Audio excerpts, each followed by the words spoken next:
તો હવે સમાચારોમાં વાત કરીએ ગોંડલમાં સગીર યુવકને માર મારવાની ઘટનાને લઈને પાટીદાર સમાજમાં રોષ જોવા મળી રહ્યો છે।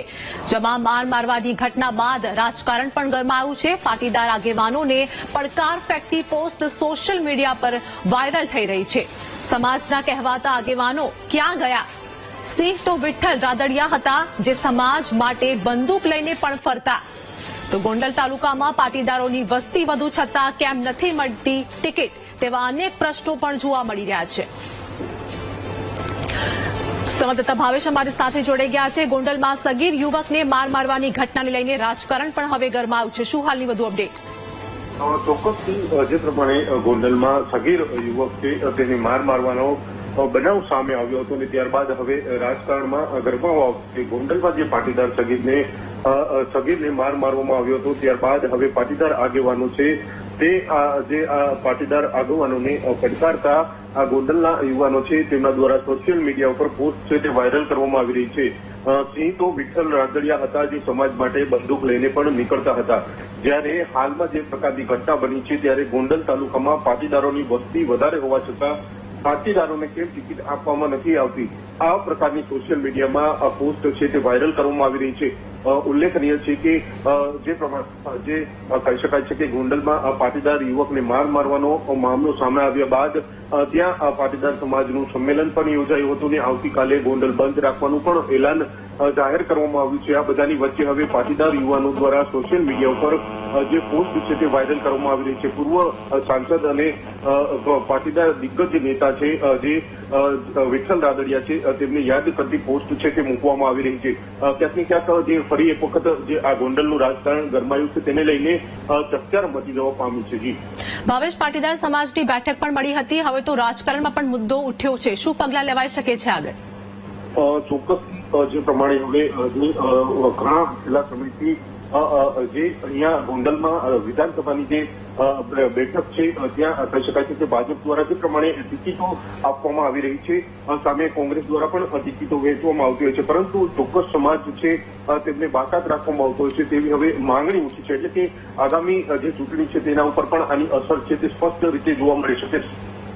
એ પ્રમાણે પાટીદાર સમાજની વાત કરવામાં આવે તો આ વિસ્તારમાં પાટીદાર સમાજના મતદારો વધારે છે, તેનું પ્રભુત્વ પણ વધારે જોવા મળે છે। એવામાં હવે આ પ્રકારની ઘટનાઓ બની રહી છે, જેમાં હવે પાટીદાર સમાજે છે તેમના દ્વારા સંમેલનો યોજવામાં આવી રહ્યા છે અને જે સમાજના લોકો છે તેમને એકઠા કરવામાં આવી રહ્યા છે। એવામાં હવે માંગણી પણ જે કહી શકાય છે કે ટિકિટ થાય તો નવાઈ નહીં। જી આભાર ભાવેશ સમગ્ર માહિતી આપવા બદલ।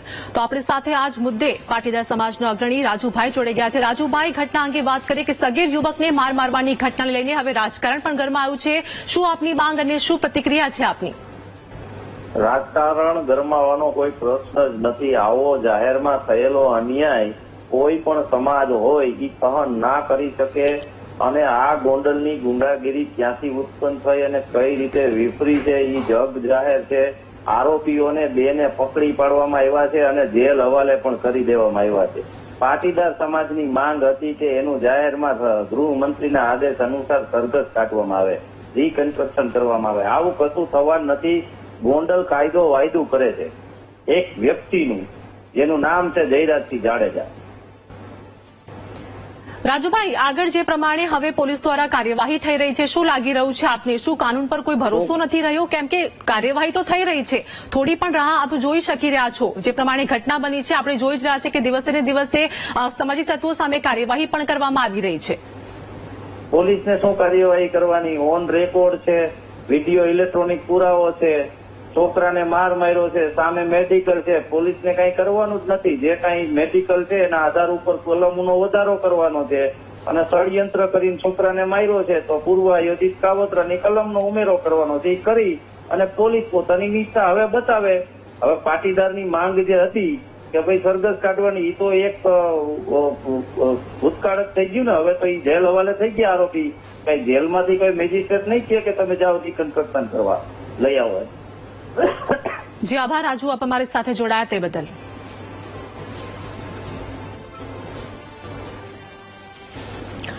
તો ગોંડલમાં જે ઘટના બની છે તેમજ વાત કરીએ કે હાલ તો ઘટનાને લઈને પાટીદાર સમાજમાં રોષ જોવા મળી રહ્યો છે અને આ સાથે જ ઘટના અંગે વાત કરીએ કે કાનૂન સામે પણ અનેક પ્રશ્નો ઉભા થઈ રહ્યા છે. તંત્ર સામે પણ પ્રશ્નો. પાટીદાર સમાજના અગ્રણીઓની બેઠક મળી હતી, જેમાં નિર્ણય પણ લેવામાં આવ્યો. ગોંડલમાં સગીર યુવકને માર મારવામાં આવ્યો હતો. 17 વર્ષીય સગીરને ઢોર માર મારવાની આ ઘટના સામે આવી છે. તો આ વિડીયો સોશિયલ મીડિયા પર વાયરલ થયો હતો. પાટીદાર સમાજમાં પણ રોષ છે, તો સોશિયલ મીડિયા પર પોસ્ટ પણ વાયરલ થઈ છે.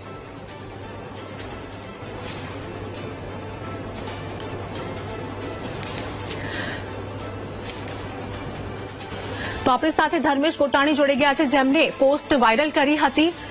ઘટના અંગે વાત કરીએ કે ગોંડલમાં સગીર યુવકને માર મારવામાં આવ્યો હતો. હાલ આપની શું પ્રતિક્રિયા છે, શું કહી રહ્યા છે જનતા, અને શું કહેવું છે આપનું? મેડમ એમાં હલો જી ધર્મેશભાઈ. અત્યારે જયારે અમારા સમાજની જરૂર હોય ત્યારે અમારા સમાજના લોકો બધા આગેવાનો બધા આગા ભાગતા જાય છે. અમે ત્યારે અમારે એની જરૂર છે, અમે બધા સમાજની સાથે હોઈએ છીએ. તો અત્યારે અમારે અમારા સમાજની જરૂર છે ત્યારે અમારા સમાજના જેટલા આગેવાનો છે, હું આ વ્યક્તિ 2007 થી બધાને સમાજના આગેવાનો જોતો આવું છું કે બધા આગેવાનો જયારે સમાજનું કામ હોય ત્યારે અમારી સમાજ કર્યા રાખે છે, અને જયારે સમાજની અમારે જરૂર હોય ત્યારે બધા આગા ભાગી જાય છે. તો ધર્મેશભાઈ, આપનો રોષ કોના પ્રત્યે છે? સમાજ પ્રત્યે છે કે પછી તંત્ર પ્રત્યે જોવા મળી રહ્યો છે? તંત્ર તો તમને કામગીરી કરી રહ્યું છે તે પણ જોવા મળી રહ્યું છે. તંત્ર કામ કરી રહ્યું છે, મને સમાજ પ્રત્યે રોષ છે. સમાજની જયારે જરૂર હોય ત્યારે સમાજ અમારી સાથે ઉભો નથી રહેતો ગોંડલ પ્રત્યે. જી, તો હવે આપ આગળ શું પગલાં લેશો?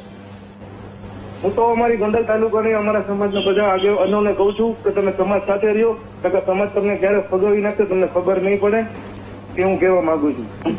ધર્મેશભાઈ, જે ઘટના બની છે તો પરિવારજનોની હાલ શું પ્રતિક્રિયા છે, અને આગળ આપ સમાજના લોકો પણ હાલ સપોર્ટ કરી રહ્યા હોય તેવું પણ ક્યાંક ને ક્યાંક દેખાઈ રહ્યું છે.